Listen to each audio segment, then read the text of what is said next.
ओम भगवते वासुदेवाय। ओम नमो भगवते वासुदेवाय। ओम नमो भगवते वासुदेवाय।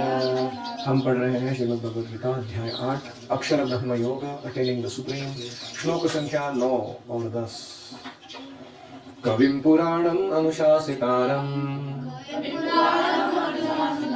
अणोरणीयान् समनुस्मरेद्यः सर्वस्य धातारमचिन्त्य रूपम् आदित्यवर्णं तमसः परस्तात् कविम् on the wise, Puranam the ancient, Anushasitaram the controller, Anoho Aniyamsam who is smaller than the smallest, Sarvasya Dhataram the maintainer of all, Achintya Rupam of inconceivable form, Aditya Varnam effulgent like the sun, Tamasah Parasta beyond darkness, Yah Anusmaret one who can meditate on that person. मनुष्य को चाहिए कि परम पुरुष का ध्यान सर्वज्ञ, पुरातन, नियंता, लघुतम से भी लघुतर, प्रत्येक के पालन करता, समस्त भौतिक बुद्धि से परे, अचिंत्य रूप वाले तथा नित्य पुरुष के रूप में करे। वे सूर्य की भांति तेजवान है और इस भौतिक प्रकृति से परे हैं, दिव्य रूप है। हरि ओम सहनावतु सहनौ भुनक्तु सह वीर्यं करवावहै तेजस्विनावधीतमस्तु मा विद्विषावहै। ओम शांति शांति शांतिः। ओम अज्ञानतिमिरान्धस्य ज्ञानाञ्जनशलाकया चक्षुरुन्मीलितं येन तस्मै श्रीगुरवे नमः। जय श्री कृष्ण चैतन्य प्रभो नित्यानंद श्री अद्वैत गदाधर श्रीवासादि गौरभक्तवृंद। हरे कृष्णा कृष्णा कृष्णा हरे हरे, हरे राम राम राम हरे हरे। अभी 9 से लेके 13 जो श्लोक है ये ध्यान मिश्र या योग मिश्र भक्ति का वर्णन करेंगे। इस श्लोक में परमेश्वर के चिंतन की विधि का वर्णन हुआ है, कैसे भगवान पर मेडिटेट करना है हमें। सबसे पहली बात है कि भगवान निराकार या शून्य नहीं है। ये श्लोक से क्लियर है कि नहीं? क्या शून्य का वर्णन नहीं है, क्या निराकार का वर्णन नहीं है? कवि है वो, पुराणम है, अचिंत्य रूप है उनका, तो इसलिए भगवान कोई निराकार या शून्य नहीं है। ये पहला कंक्लूजन ये श्लोक से। तो भगवान एक पुरुष है, राम कृष्ण, इनको जब हम सुनते हैं तो पुरुष रूप में देखते हैं उनको। चाहे कोई राम का चिंतन करे या कृष्ण का, वो एक व्यक्ति पर ध्यान कर रहा है, निराकार पर नहीं। तो भगवान कवि है। कवि का अर्थ क्या होता है? भूत वर्तमान भविष्य को जानने वाला व्यक्ति, वेरी वेरी नॉलेजेबल। फिर वो कवि के बाद पुराणम, पुराणम यानी सबसे पुरातन व्यक्ति है, प्राचीनतम पुरुष है। कभी कभी लोग बोलते हैं आप लोग ब्रह्मचारी बने, माता पिता को छोड़ दिए, शोभा देता है आपको ऐसे करना। हम बोल सकते हैं कि उससे भी बूढ़े माता पिता को पकड़ा है।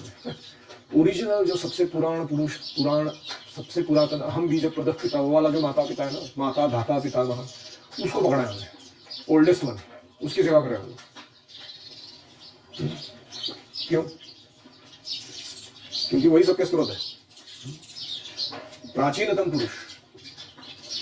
फिर अनुशासितारम, ये बहुत महत्वपूर्ण है जानना कि भगवान क्या है? सबको अनुशासन करने वाले हैं, अनुशासित करने वाले हैं। जैसे कोई बैल होता है, उसकी नाक में रस्सी डाल के उसको खेत में छोड़ा जाता है, उसको एक खुट्टी ठोक के एक परीख दिया जाता है, इसके अंदर चढ़ सकता है वो, उसको छोड़ के दूर नहीं जा सकता। ऐसा ब्रह्मा हो या चींटी हो, हर एक के नाक में वेदों के इंस्ट्रक्शन डाल के भगवान ने सबको नियंत्रण करके रखा हुआ है। उनका अपने क्षेत्र में ही वो इंद्रिय तृप्ति का कार्य कर सकते हैं, और वो कुछ भी आड़े तेरे काम नहीं कर सकते, वरना उनको दंड जरूर मिलेगा। ऐसा सिस्टम बिठा के दिया। कोई लोग सोचेंगे मैं वेद को तो मानता ही नहीं हूँ, मैं अपनी मर्जी का मालिक हूँ, जो करना है करता हूँ, तो दंड भी भुगतते रहते हो फिर तो उसी के अनुसार। तो इसलिए वो क्या है, अनुशासितारम। या तो तुम कॉन्स्टिट्यूशन फॉलो करो, नॉर्मल सिटीजन बने रहो, या तो तुम कॉन्स्टिट्यूशन को मत मानो और जेल में सड़ते रहो। चॉइस तुम्हारा है, लेकिन अनुशासन तुमको किया जा रहा है, इसको तुम नकार नहीं सकते। अनुशासितारम। फिर आगे है अणु और अणियाम सम। अणु से भी सूक्ष्म है वो। अभी जीवात्मा का साइज क्या है, 1/10,000 टिप ऑफ द हेयर।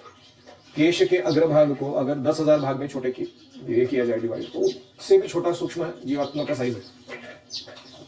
और ये जीवात्मा के अंदर परमात्मा वास कर रहे हैं, उनका साइज क्या है, ऑल पावरफुल है, लेकिन इतना सूक्ष्म रूप धारण करके बैठे हैं, उसके हृदय में भी प्रवेश करके बैठे रहते हैं। और ऐसा नहीं कि सबसे छोटे से छोटे बन के बैठे हैं, बड़े से भी बड़े हैं। जैसे इतने बड़े बड़े लोग भगवान ने धारण करके रखे हैं, एक एक ब्रह्मांड जो गर्भदक्षाई विष्णु ने धारण किए हैं, उनका साइज क्या है। और इसे कहते हैं भगवान की अचिंत्य शक्ति। तो अचिंत्य का अर्थ है कि जो हमारी कल्पना या विचार के परे है, उसको क्या कहते हैं, अचिंत्य, जिसके बारे में चिंतन नहीं किया जा सकता। हम इस भौतिक जगत को ही ठीक से नहीं समझ पा रहे हैं, आध्यात्मिक जगत को कहां से ठीक से समझेंगे। और इसीलिए भगवान की अचिंत्य शक्ति को स्वीकार करना, यह स्टेप नंबर 1 है आध्यात्मिक जीवन का।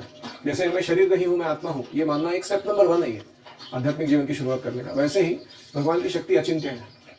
जैसे नारियल का पेड़ इधर खड़ा है, समुद्र के तट पर खड़ा रहता है, पैर से पानी पी रहा है खारा, और मीठे पानी को दे रहा है अपने बायोडिग्रेडेबल पैकेट्स में सबके लिए। इसको कहते हैं अचिंत्य शक्ति। पैर से पानी पियो और अच्छे से स्वीट वाटर बना के दे दो उसको।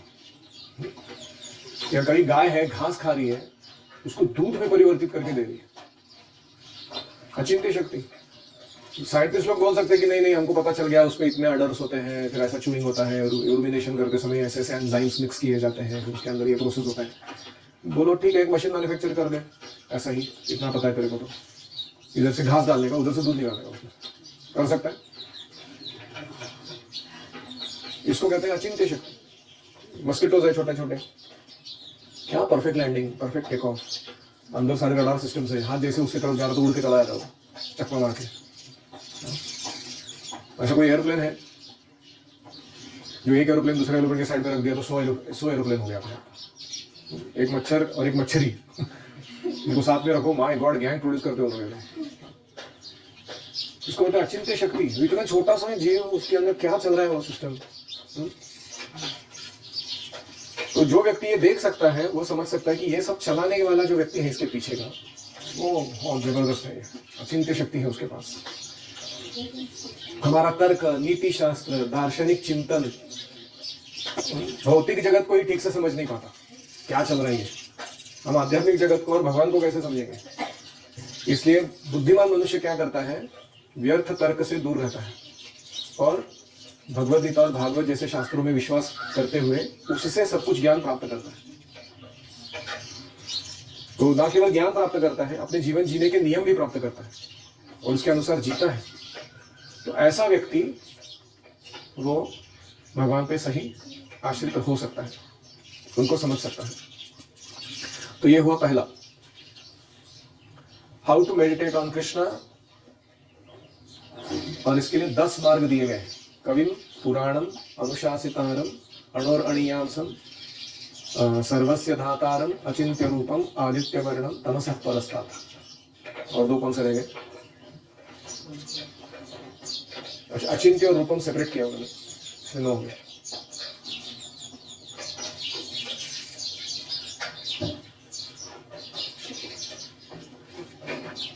अभी कृष्ण देखो कैसे विचित्र है। कृष्ण यहां कह रहे हैं कि कविम, यानी मैं सब कुछ ज्ञात, मेरे को सब कुछ मालूम है। लेकिन कृष्ण को कुछ कुछ चीजें मालूम नहीं है। क्या नहीं मालूम है? भक्ति करने का अनुभव क्या है वो मालूम नहीं उनको। श्रीमती राधा रानी का प्रेम का स्वभाव, उसका आस्वादन नहीं मालूम है उनको।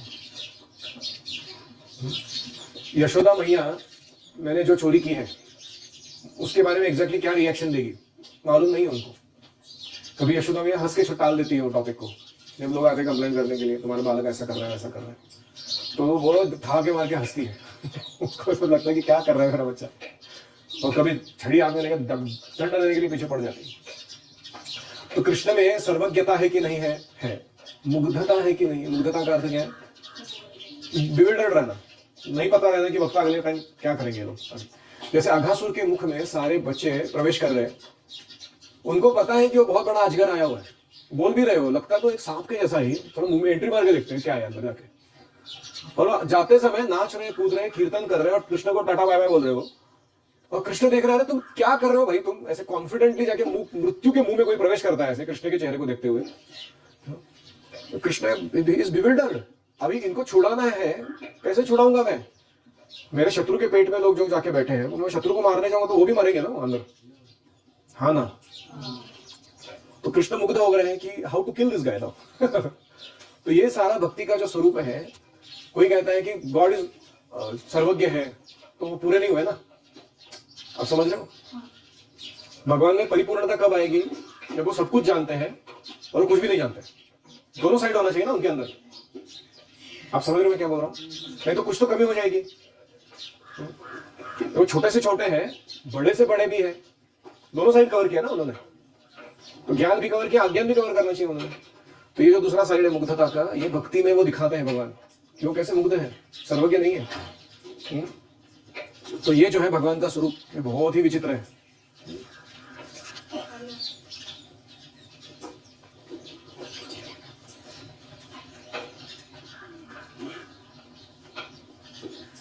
अभी अनुशासितारम, उसको हम ट्विस्ट देते हैं कुछ। अनुशासितारम मतलब सबको नियंत्रण करने वाले। अभी क्या ऐसे भगवान, should he have sense control और नॉट, परफेक्ट सेंस कंट्रोल होना चाहिए, but Krishna is stealing butter, दूसरों के घर जाके उनके बटर को चोरी करके खाना, ये क्या दिखाता है, हैज नो सेंस कंट्रोल, है कि नहीं, हाँ या ना। तो कृष्ण में दोनों साइड है, वो भक्त का प्रेम के कारण कृष्ण सारे नियम धाबे पे उठाकर उसके प्रेम का आस्वादन करने के लिए उसको बटर चुरा के भी खा सकते हैं। तो इसीलिए the controller of all controllers is lacking sense control sometimes, why, just to please the devotee. ऐसा नहीं कि उनका सेंस कंट्रोल नहीं है, तो भक्त को आनंद देने के लिए। तो इसलिए जो एक्सट्रीम्स है ना, वो केवल कृष्ण में ही मौजूद है। Is God white, yes Balram ji. Is God black, yes Krishna. Is God male, yes Krishna. Is God female, yes Radha Rani. Is God telling perfect truth, yes Bhagavad Gita. Is God a liar, yes he lies. नहीं खाया मिट्टी मैंने, 4 लोग बोल रहे खाया इसने, हमने देखा इसको खाते हुए, बोला नहीं खाया। तो you are getting Krishna is not one sided, दोनों साइड कवर्ड है फुल्ली, इसीलिए वो भगवान है। Is God merciful, yes very merciful. Is God cruel, yes perfectly cruel. Narasimhadeva फाड़ के उखाड़ के निकाल के आंतड़ा निकाल के गले में डाला, कितना क्रूरता चाहिए ये सब करने के लिए, किसी का हालत खराब करने के लिए इतना। तो एक साइडेड नहीं है कृष्ण, इसीलिए वो परिपूर्ण है। आप समझ रहे हो मैं क्या कह रहा हूं। Is God old, yes very old, पुराण पुरुषम। Is he young, simultaneously. वो पॉइंट इंपॉर्टेंट है। ऐसा नहीं कि एक टाइम पे वो यौवनावस्था में थे, बाद में वो बूढ़े हो गए, ऐसा नहीं हो। साइमल्टेनियसली एक साथ वो ऐसे हैं। आप समझ रहे हो मैं क्या कह रहा हूं। How can somebody be simultaneously merciful and cruel. Narasimhadeva एक आंख से प्रहलाद को देख रहे हैं, करुणा वाली नगर निगाह, एक आंख से हिरण्यकशिपु को देख रहे हो, वो पूरा क्रूरता भरा है उसके अंदर, फाड़ दूंगा जला दूंगा। ऐसा बोल, ऐसा कौन पेंटर है जो ऐसा पिक्चर पेंट कर सकता है कि एक आंख में करुणा दिखानी है, दूसरे आंख में गुस्सा दिखाना है। एक ही एक्टर है वो व्यक्ति, साइमल्टेनियसली। वो पॉइंट है हमारा, और इसीलिए कृष्ण परिपूर्ण है। तो कहने का तात्पर्य है कि जितना हम इसके बारे में चिंतन करेंगे, उतने हम दोनों होते जाएंगे, सर्वज्ञ भी और मुग्ध भी। We get to know more and more about Krishna and we get more bewildered also कि कृष्णा है क्या एग्जैक्टली।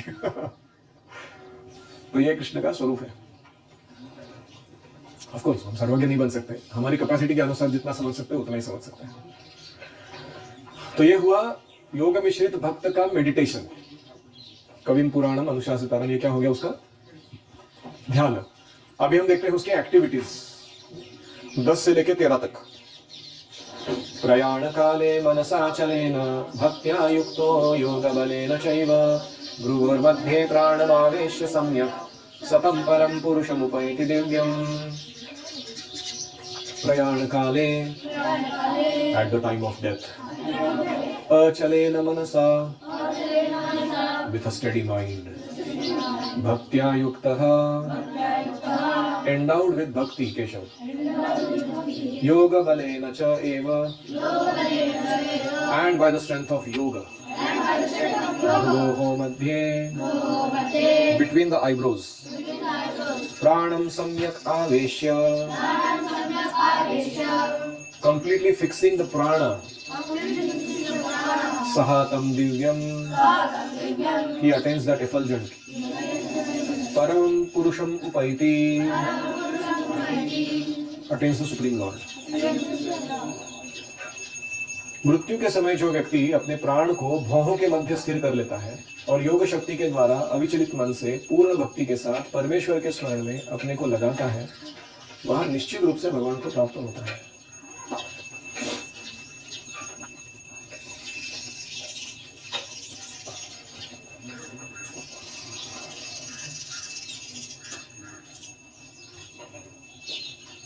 तो क्योंकि योग साधना किए बिना मन को नियंत्रण करना मुश्किल है, और इसलिए कृष्ण यहाँ पर योग मिश्रित भक्ति उन लोगों के लिए बता रहे हैं जो माइंड कंट्रोल में ज्यादा इंटरेस्टेड है देन इन लविंग कृष्ण। उनका इंटरेस्ट किसमें? अपने आप में परफेक्शन प्राप्त करने पे ज्यादा जोर है, माइंड एंड सेंसेस पे, then worrying about what is Krishna wanting me to do. तो ऐसे लोगों के लिए योग मिश्रित भक्ति वर्णन कर रहे हैं, और वो कहते हैं कि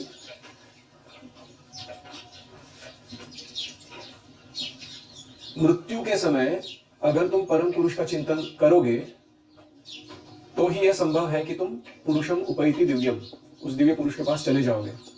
वो कहते हैं कि अगर पेन और सफरिंग के कारण कोई डिस्ट्रैक्ट हो गया तो, पेन और सफरिंग समझ में आ रहा है आपको? मृत्यु के समय कितना होगा? तो उसके समय कोई डिस्ट्रैक्ट हो गया तो इसीलिए योगी क्या करता है, जीवन जीते समय ऐसा तगड़ा प्रैक्टिस करता है वो, प्रयाण काल आने से पहले, मनसा अचलेन भक्त्या युक्तः योग बलेन, अपने योग का बल लगा के अपने प्राण को, जहां कहीं प्राण स्थित है, प्राण कहाँ स्थित होता है, वो उस चक्र में जाके स्थित हो जाता है जिसका एक्टिविटी आप सबसे ज्यादा कर रहे हो। जैसे कोई सेक्स लाइफ में ज्यादा इंटरेस्टेड है, मूलाधार चक्र में जाके बैठ जाता है। कोई नर्चरिंग केयरिंग में ज्यादा इंटरेस्टेड है, स्वादिष्ठान आया वहां जाके बैठ जाता है। या कोई व्यक्ति है जो फिलॉसफी या चिंतन में ज्यादा लगा हुआ है, तो वो विशुद्धि आज्ञा ऊपर के चक्रों में है। आज्ञा चक्र में कहाँ आता है? जो व्यक्ति जिसने परफेक्ट माइंड कंट्रोल कर लिया, अपने इच्छा से मन को चला सकता है। तो ऐसे प्राणम आवेश्य सम्यक योग बलेन, अपने बल से करता है वो योगी। ऑफ कोर्स कृष्ण उसको कृपा देता है इसलिए कर पाता है, लेकिन इतना उसका तीव्रता रहता है योग में। तो जब वो ऐसा कर पाता है, षट चक्र योग कहते हैं उसको, 6 चक्रों पर ध्यान लगाना है, धीरे धीरे कुंडलिनी जागृत करते हुए उसको ऊपर की ओर लेके जाना है, और कुंडलिनी जो है वो प्राण को वहां से वहां ऊपर लेके जाके स्थिर करा देती। तो ऐसा खतरनाक अगर किसी ने प्रैक्टिस किया है लाइफ लॉन्ग, तो मृत्यु के समय उसको डिस्ट्रैक्ट होने का बहुत कम चांस है, क्योंकि उसका माइंड उसके परफेक्ट कंट्रोल में है।